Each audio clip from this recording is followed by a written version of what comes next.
Bienvenidos todas y todos a esta conferencia virtual. Mi nombre es Eduardo León, segundo secretario y encargado de Asuntos Culturales de la Embajada Dominicana en Trinidad y Tobago. Esta actividad tiene como título La restauración dominicana y la construcción de la dominicanidad y será impartida por el profesor José Guerrero, que es el actual director del Museo Nacional de Historia y Geografía. Entonces, abriendo esta sesión, vamos a comenzar con las palabras de bienvenida de nuestra embajadora, la señora Raquel Jacobo Yar. Embajadora. Gracias. Muy buenos días a todos. En nombre de la Embajada de la República Dominicana en Trinidad y Tobago y en el mío propio, es un honor darles la más cordial bienvenida a esta conferencia virtual con motivo del 162 aniversario de nuestra gesta restauradora, una fecha que nos invita a reflexionar sobre la valentía, el sacrificio y la determinación con que nuestros próceres defendieron la independencia nacional. Hoy contamos con la distinguida participación del historiador José Guerrero, cuya trayectoria y conocimiento nos permitirán comprender mejor no solo los acontecimientos históricos del 1863, sino también cómo estos forjaron los cimientos de nuestra identidad y unidad como pueblo. Les invito a que aprovechemos este espacio para aprender, compartir y reafirmar nuestro compromiso con los valores que dieron sentido a la restauración dominicana. Muchas gracias por acompañarnos y que tengan una feliz mañana. Gracias. Muchísimas gracias, señora embajadora. Bueno, Gracias. corresponde entonces hacer una pequeña semblanza de nuestro expositor.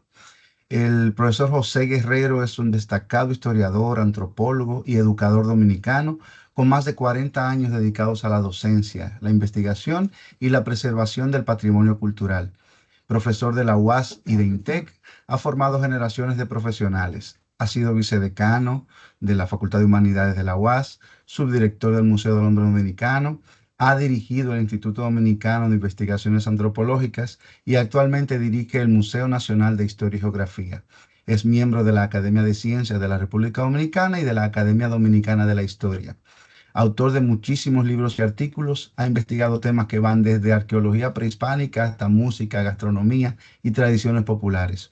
Ha colaborado con la UNESCO en la protección de expresiones como los congos de Villamella.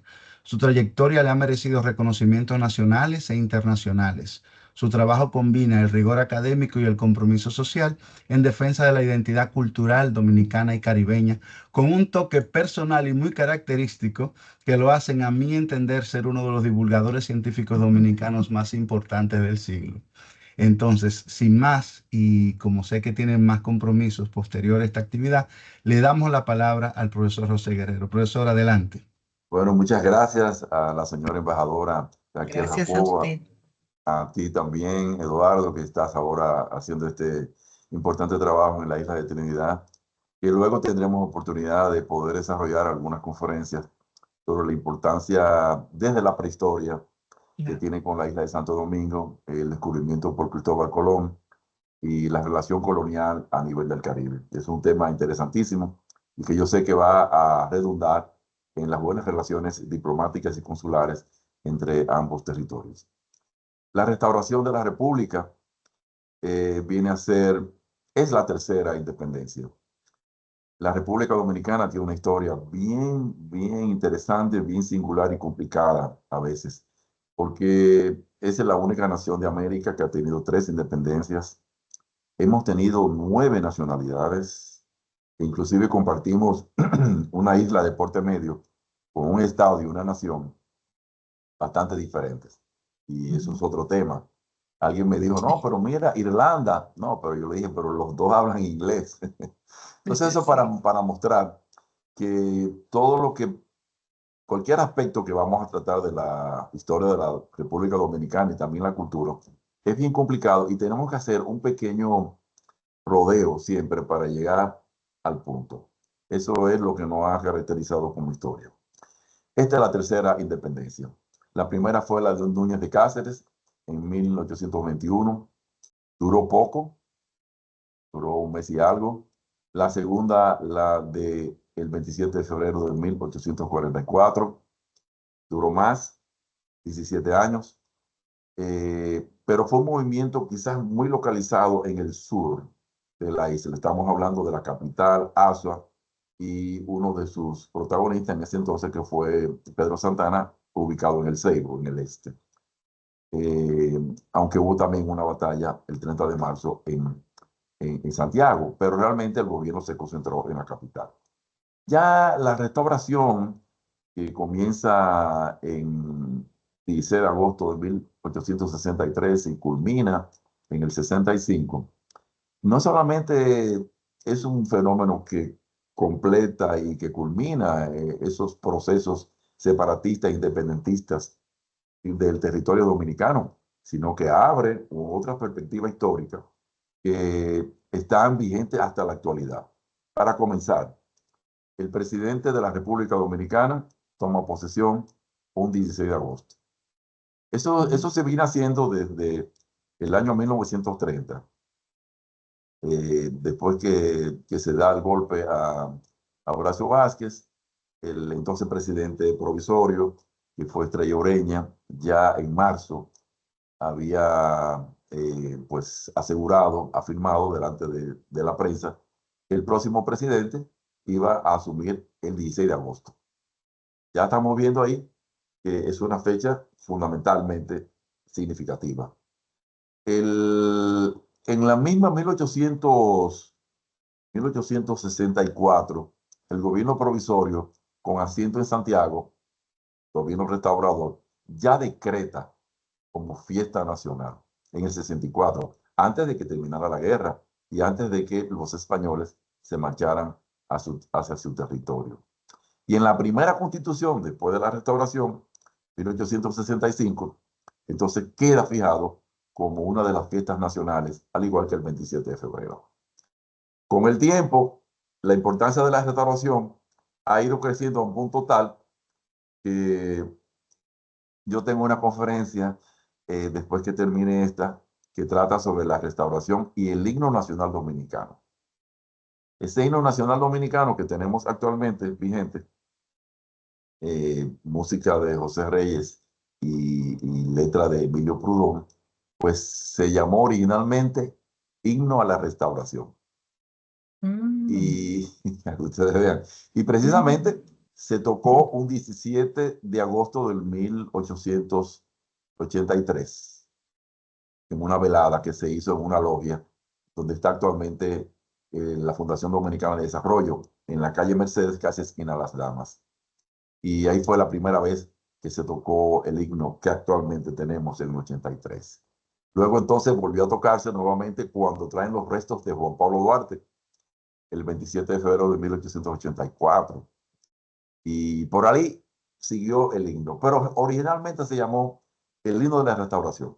Fíjense que también la restauración fue tan importante que abrió paso a una nueva corriente liberal que ha tenido una importancia política fundamental, que es el Partido Liberal Azul, que es fundamentalmente cibaeño. Estamos hablando de Santiago, Puerto Plata y el resto del Cibao, que tuvo líderes y presidentes de la República como Ulises Francisco Espaillá, Gregorio Luperón, y el más importante de todo, aunque no el más simpático desde el punto de vista histórico, simpático en el sentido de que de la emoción que transmite, esa palabra tiene un origen muy interesante, es Ulises Heró Levert, mejor conocido como Lilis, que fue un general.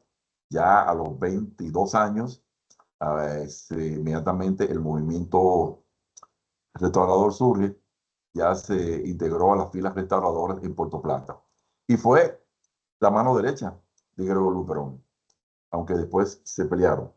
Pero solamente le estoy poniendo esos tres casos. Bueno, Francisco Gregorio Villini, o sea, todos, la mayoría, el mismo Guillermo, Cesario Guillermo, su papá también, todos eran restauradores o fueron restauradores.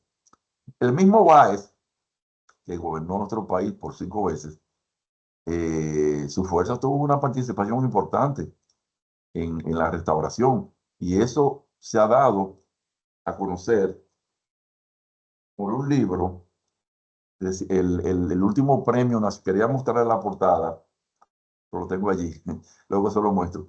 El último premio nacional de José Gabriel García lo ganó Werner Darío Félix, un historiador, trabaja en la Cámara del Senado, miembro de la Academia de Historia. Ese libro, él lo tituló La restauración en el suroeste de la República. Y él muestra cosas totalmente nuevas. ¿Nuevas como cuáles? Bueno, si bien la restauración fue un movimiento nacional en la que el pueblo dominicano, que era eminentemente campesino, rural, montero, se unió para un fin nacional de soberanía, defender la soberanía. Sin embargo, las regiones permanecieron, cada uno con su caudillo, cada uno con su jefe militar y jefe civil aparte. Ese dato es importante porque después se va a reflejar en lo que va a ser la historia después de la restauración. Entonces, ahora lo que hemos visto es que en el Cibao, que fue donde triunfó originalmente el movimiento, donde se formó el gobierno provisorio, ya en septiembre de 1863, en el Cibao, en Santiago, pero también la restauración se extendió al suroeste con el general Pedro Florentino y al este también, con el caso de Antón Sánchez. Por eso Santana, que es una figura que habría que tratarla con mucho cuidado, pero definitivamente que el Santana de 1844 no es el Santana de 1861. El primero fue Libertador, no podemos quitarle, que fue el que recogió los hombres, los trajo a Santo Domingo y hicieron la primera batalla del 19 de marzo en Azua. Fue el primer presidente constitucional. Claro, una personalidad también que habría que tratarla, pero ya en el año 1861, el 16 de marzo, él se encarga personalmente de hacer la anexión a España. Todas las glorias que él obtuvo en el 44, desgraciadamente, y parece que tuvo conciencia de eso, él las borró o las empañó con la anexión a España en 1861. De todas maneras, es bueno decir, porque la historia también hay que verla en todas sus vertientes, sobre todo cuando los hechos ya quedan en el pasado, tenemos la posibilidad de darle un giro o incluir nuevas voces, nuevas miradas, nuevas perspectivas. Debo decir que al principio el movimiento de la anexión creó expectativas. Creó expectativas tanto en los españoles como en el pueblo dominicano, especialmente en lo que respecta al sector militar. No podemos olvidar que en el año 1857 ocurrió un fenómeno único, primera vez en la República Dominicana, y es que los ibaeños, especialmente los mocanos y los santiagueros, puertoplateños, hicieron un movimiento de secesión. Desconocieron al gobierno de Buenaventura Báez en el 1857 por un problema del tabaco. El tabaco va a ser un producto vinculado directamente a las luchas libertarias de la República Dominicana. Yo siempre he dicho, sobre todo, doña Raquel, yo no sé si usted es del Cibao. ¿Usted es del Cibao? No, no. No. Originalmente nací en Santo Domingo, pero mis años de niñez fueron en San Cristóbal. Ok. Entonces, fíjese, Sí. el tabaco es tan importante. Fue el principal producto que va a financiar precisamente la guerra de la restauración. Su venta a través de Haití o directamente a los alemanes. Eso fue, de ahí salió el dinero, las finanzas para poder comprar las armas y poder establecer todo esto. Pues miren, es tan así el tabaco, la importancia del tabaco, que Pedro Francisco Bono, prócer de la restauración, primer sociólogo dominicano, va a decir, cuando estamos discutiendo que cuál es el padre de la patria, una discusión que históricamente el país tuvo que llevarla hasta 1894, Bono dijo, el tabaco fue, es y será el verdadero padre de la patria. Yo estaba hablando en términos económicos, sociales, en términos políticos, lo que implicaba eso. Pues bien, ese movimiento cibaeño del año 1857 se dio contra de Báez porque Báez hizo una emisión monetaria. Báez es sureño, hermano. Aquí estoy tratando de establecer los conflictos que hubo interregionales, que no podemos olvidarlo. Entonces él fue allá al Cibao, hizo una emisión monetaria, compró todo el tabaco, pero después esa emisión monetaria no tenía un fundamento sólido y se depreció. Y los cibaeños consideraron que eso fue una medida en contra de los comerciantes y del pueblo cibaeño, sobre todo por el tabaco. No solamente hicieron esa revolución, sino que se separaron del gobierno, crearon un gobierno aparte, hicieron una constitución en Moca, muy liberal, y de ahí entonces fijaron el asiento, la sede del gobierno en Santiago. Entonces ahí teníamos esa rivalidad entre Santiago y la capital, que todavía se refleja hoy en día, dicho sea de paso, entre cuando se enfrentan en la pelota, el Licey y las Águilas. Todavía, eso está ahí. Pues bien, ese movimiento no pudo derrotar a Báez, buscaron a Santana, oigan el asunto, entonces Santana dio otro golpe y le dijo, no, cibaeño, yo me quedo en mi capital, yo soy del sur, y entonces esa fue la primera guerra civil. Y a eso es lo que está un poco preocupado Santana para hacer la anexión, porque estaba dividido el país. Él mismo ya no tenía tanta fuerza porque ni siquiera tenía la fuerza de Báez, ni las fuerzas de los cibaeños.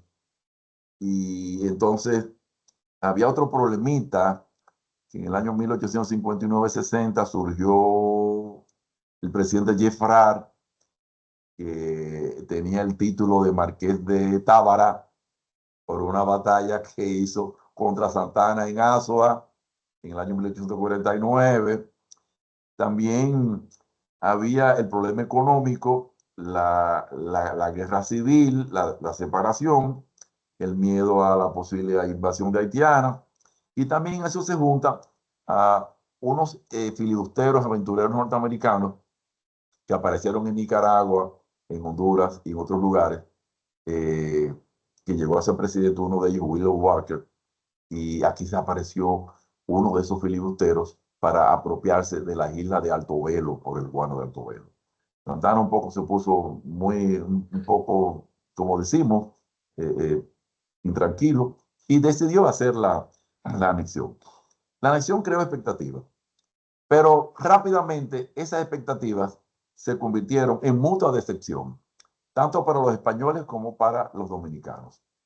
Los dominicanos se sintieron muy afectados porque el gobierno español comenzó a traer peninsulares por encima de los criollos. Los militares dominicanos no lo dejaron entrar al ejército, tuvieron que entrar a una reserva, no podían utilizar el uniforme español. El sistema de bagaje le obligaron al campesino a prestar, a dar sus animales para que los españoles lo usaran para fines militares.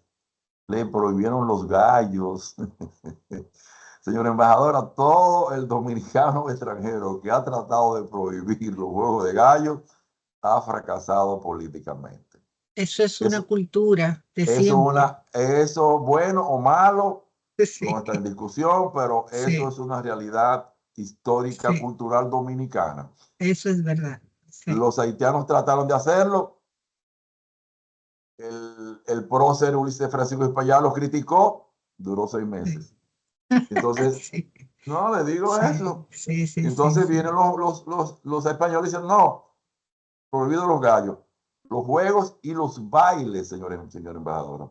Prohibirle al dominicano. Se ha convertido en un juego bastante costoso también, hay que decirlo.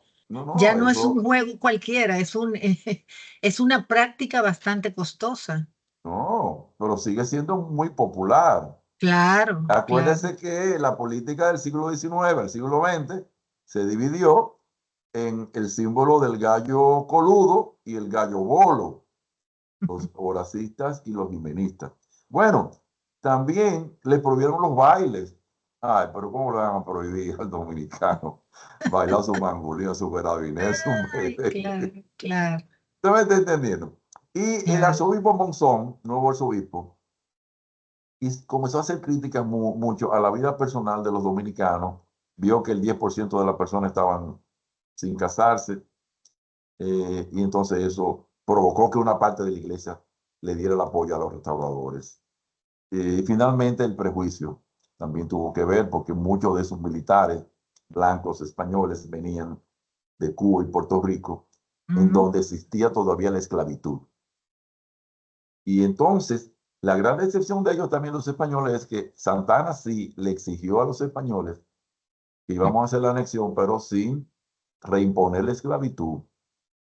Entonces, todos esos elementos crearon esa rebelión de los dominicanos. Muy pronto hubo rebelión en Moca, ya un mes después, ya en Moca, el general José Contreras se levanta. Segundo, el prócer Sánchez, padre de la patria, vino en julio, obviamente fracasado ese movimiento, pero vino en julio y lo fusilaron junto a 25 compañeros y quedó como el gran, como el gran estandarte de la independencia. Inclusive al principio, cuando se estaba discutiendo con el padre de la patria, ujú, Sánchez le llevaba la delantera por ese gesto de haber caído como un mártir. ujú, En febrero del 63, Santiago se levanta y ya finalmente en Capotillo, como vemos, es el quinto movimiento, el quinto levantamiento de los dominicanos en contra de los españoles. Ya vienen de un Capotillo haitiano. Recuérdense que solamente podíamos entrar por Haití. Inclusive, Santana quiso desmeritar el movimiento de Sánchez, diciendo que entró por Haití, y Sánchez le respondió en un discurso que tiene que ver con su defensa: yo entro por Haití por el único lugar que puedo, pero si alguien me dice algo como maledicente, le digo que yo soy la bandera dominicana. Eso estaba ujú, haciendo alusión también a los hechos del 27 de febrero, porque ujú. muchas fuentes señalan que él o su tía, María Trinidad Sánchez, fueron los que confesionaron y enarboraron la primera bandera.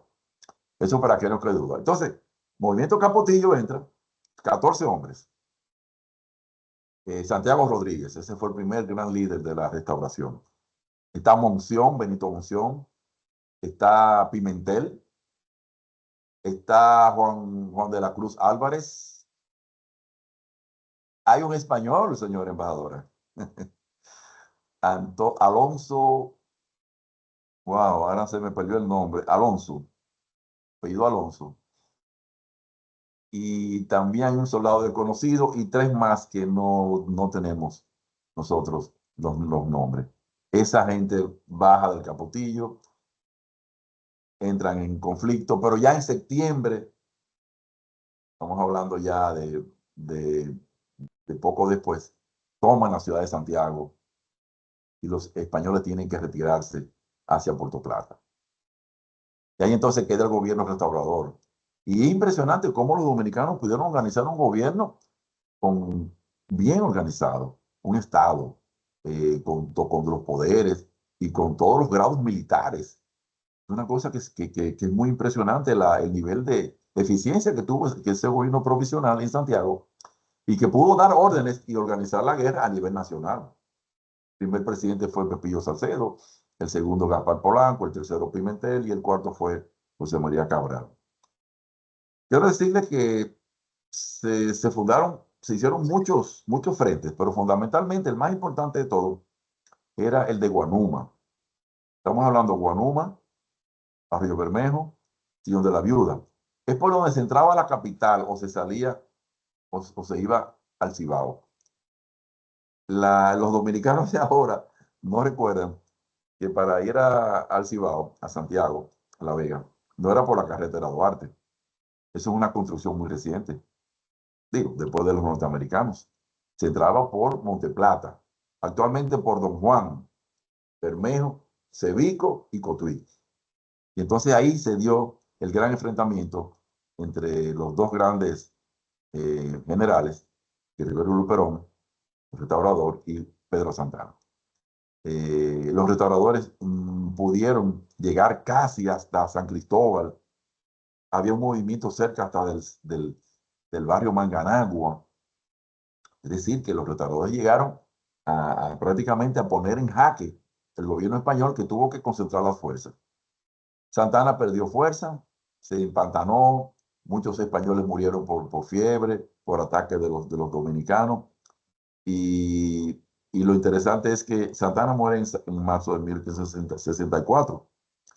Y ya finalmente los españoles se dieron cuenta de que en enero del 65 las Cortes españolas, el Congreso, mandó a paralizar la guerra, porque ya habían tenido 10,000, 12,000, 15,000 muertos y habían tenido una erogación financiera extraordinaria que prácticamente quedó en bancarrota España.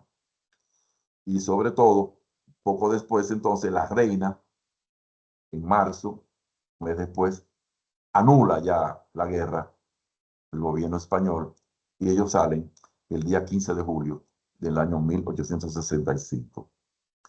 Con la gravedad de que de aquí partieron entonces los movimientos independentistas de Lares en Puerto Rico, Yara en Cuba, debemos recordar el Máximo Gómez, posiblemente el primer presidente de Puerto Rico, apellido Ramírez, sea dominicano. Estamos investigando eso. Por lo menos murió en Santo Domingo y salió de Santo Domingo, porque en Puerto Rico no han encontrado ninguna información. Apellido Ramírez. Ahí los patriotas puertorriqueños duraron, creo que 48 horas, pero se llegó a nombrar un presidente, posiblemente de origen dominicano. Lo de Cuba y Máximo Gómez, ya eso lo sabemos perfectamente. Pero el principal efecto en España negativo fue de esta guerra que hicieron. Después ¿cómo se dice? Trataron de olvidar esa guerra, ya estaba hecha. Y fue que en el año 1868 surgió en España la Revolución Gloriosa, que dio al traste con el gobierno de la reina Isabel II, todo motivado por la guerra. Y nosotros entonces, claro, el precio que la República Dominicana pagó por enfrentar a un ejército imperial como era España en ese entonces fue enorme, pobreza, destrucción del territorio. Pero yo creo que la principal lección que nos da la restauración es que la dignidad y la soberanía están por encima de cualquier otro valor en la patria.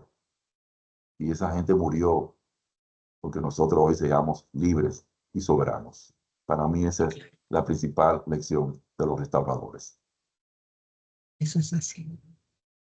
Muchísimas gracias, profesor Guerrero. ¿Alguna pregunta que tengan los participantes? Vamos a responder 3 en vivo y en el chat hay un enlace para el que quiera hacer alguna pregunta posterior que el profesor les responderá y lo publicaremos por redes. ¿Alguien se anima en este momento? Vamos a ver, no veo manita levantada. Sí, hay una manita Ah, levantada. la compañera María Estela Mingetti. Vamos Sí. a darle. Proceda, María Estela. Más que pregunta, mi querido compañero Eduardo, quiero aprovechar la ocasión para felicitar a la embajada en representación de la distinguida embajadora señora Raquel Jacobo, y a felicitarte a ti también y darte las gracias de verdad por la invitación. Ha sido muy interesante, muy precisa.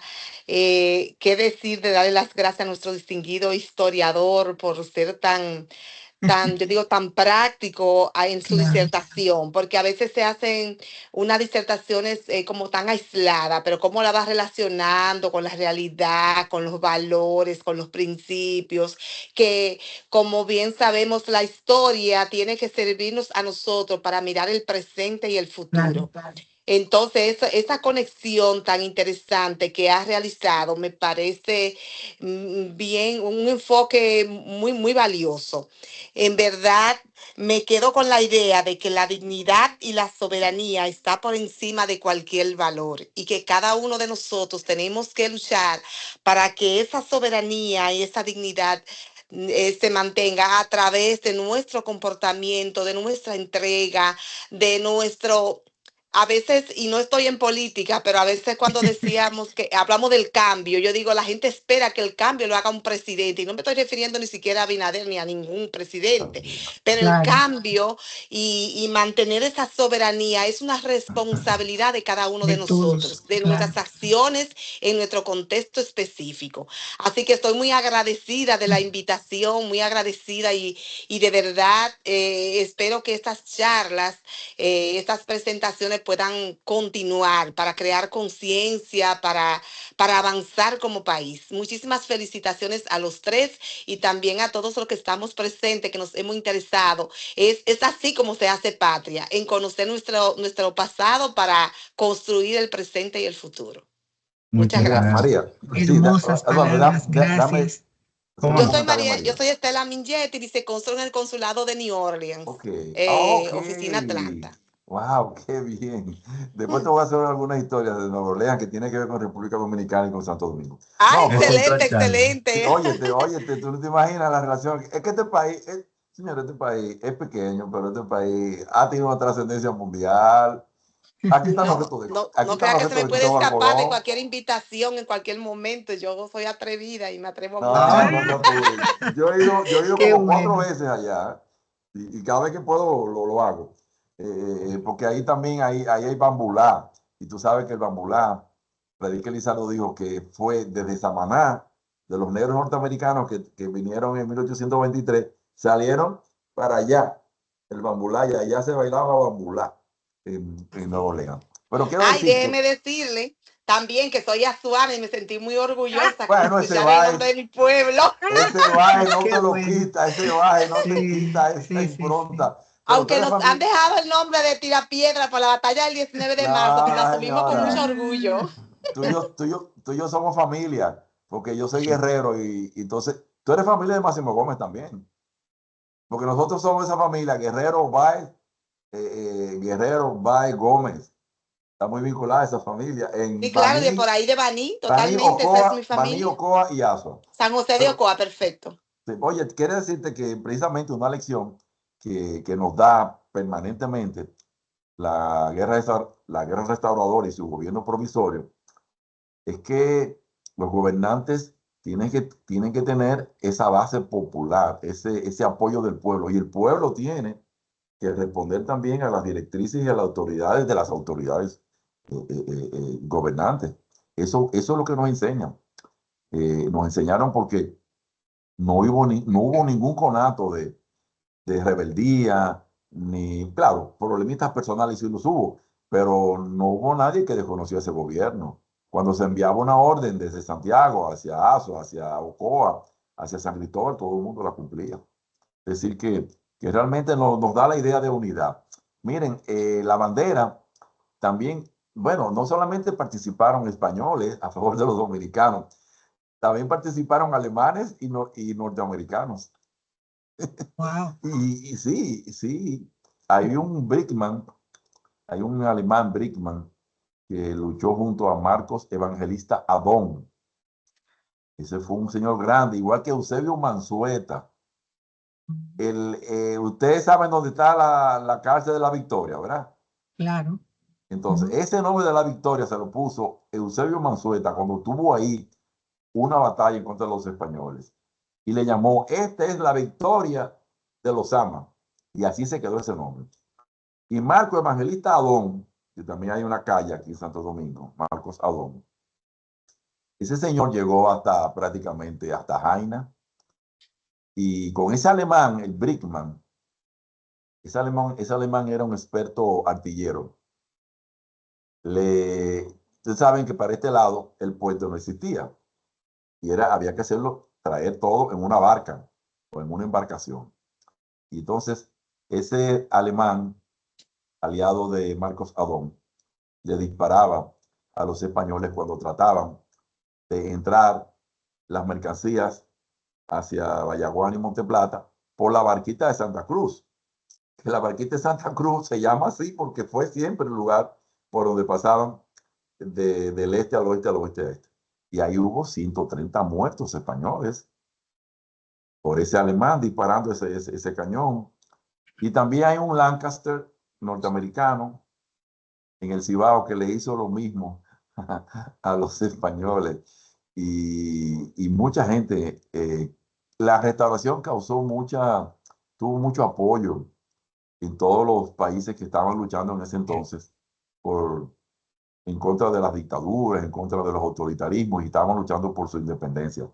Y fue citada como un movimiento a nivel regional, a nivel hemisférico, citando a la gente de aquí, por esa valentía en contra de España. Correcto.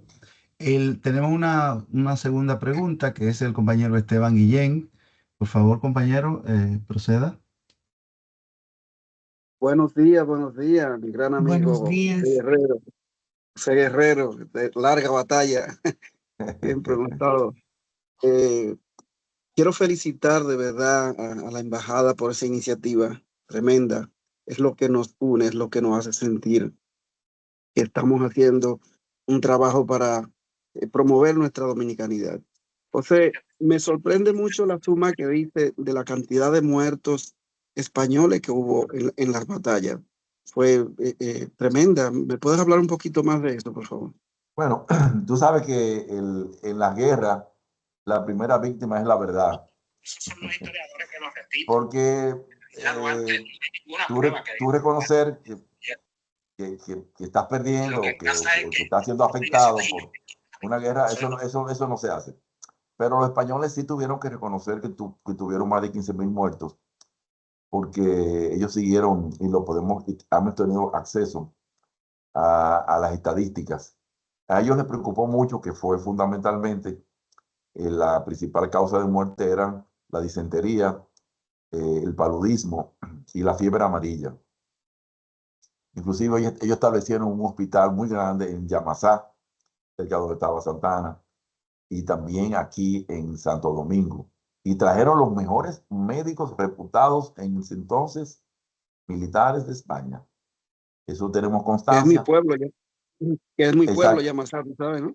Oh, qué bien, qué bien, qué bien. Ese es uno Entonces, del hermano Guillén, Guerrero. oh, pero ustedes son casi próceres ahí. No, pero ustedes son, sí, hombre, es que no te estaba reconociendo, Esteban.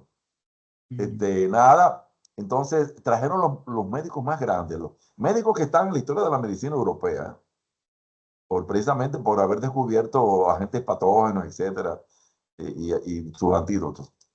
Y obviamente murieron más de 15.000 españoles. El resto quedó herido y posiblemente, pues, algunos de esos murieron cuando regresaron a España. Y eso fue un hecatombe para España.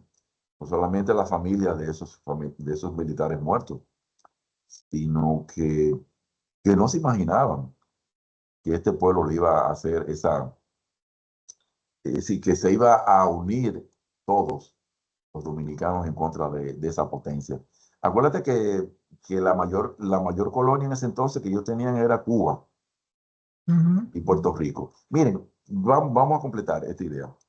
Los españoles, porque también se discute si fue Santa Ana el que promovió la anexión como factor principal o si fue España. Claro, los antisantanistas dicen, no, el que tuvo la culpa fue Santa Ana. Inclusive los mismos restauradores dijeron, el único culpable es Santa Ana. Pero ahora se han sacado muchos documentos nuevos que indican la importancia y el papel que tuvieron los propios españoles en buscar, en incentivar, en promover la anexión. ¿Pero por qué motivo? Ahí viene entonces la cuestión histórica. Ellos se dieron cuenta de que tarde o temprano de Santo Domingo iba a salir ese movimiento emancipador hacia Cuba y Puerto Rico, las dos últimas colonias. Pero esas dos últimas colonias no eran cualquier colonia, eran colonias muy, sobre todo Cuba, muy, muy ricas para España. Señores, en Cuba hubo ferrocarril primero que España. No se lo digo todo. Y entonces ellos dijeron, no, vamos ahora a hacer la anexión, vamos a controlar ese movimiento emancipador que ya venía desde antaño. ¿Cuántas guerras no se han hecho aquí en este territorio? Lo vamos a controlar y por tanto nos vamos a resguardar de que no pasen a Cuba y a Puerto Rico. Eso fue una razón principal, fundamental de ellos. Pero inmediatamente se dieron cuenta de que no, de que solamente aplazaron esa emigración de ideas y de personas con armas hacia Cuba y Puerto Rico 3 años. 1868, 1865 salen ellos de aquí y ya en 3 años, en Lares, Puerto Rico, y Yara, en Cuba, se levantan las dos colonias. Claro, el proceso duró en ambas hasta 1898, cuando ya los norteamericanos entran en una guerra con España, un poquito forzada, su entrada ahí a la guerra, la explosión del Maine, que era una embarcación grande norteamericana que no se sabe cómo fue que estalló. Son cosas que ya los propios norteamericanos la han investigado y resulta que ellos se quedaron con los dos territorios, tanto con Cuba, con Puerto Rico y con, oigan, dos territorios, Filipinas y la isla de Guam. Esta isla de Guam va a ser muy importante en la Segunda Guerra Mundial, ¿eh? Por cierto, hay una película y hay libros solamente sobre la batalla de Guam, la isla de Guam. Filipinas, que había sido hace un tiempo colonia española, de ahí su nombre, Filipinas por Felipe II. Si ustedes ven, muchos apellidos de Filipinas son de origen español. El Corazón Aquino, esa fue presidenta de allí. Entonces, tienen muchos nombres españoles. Claro, después de la ocupación norteamericana ya solamente hablan inglés.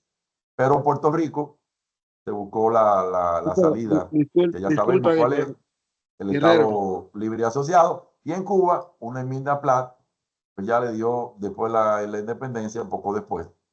Pero realmente los dominicanos le hicimos la vida imposible a los españoles con esa guerra.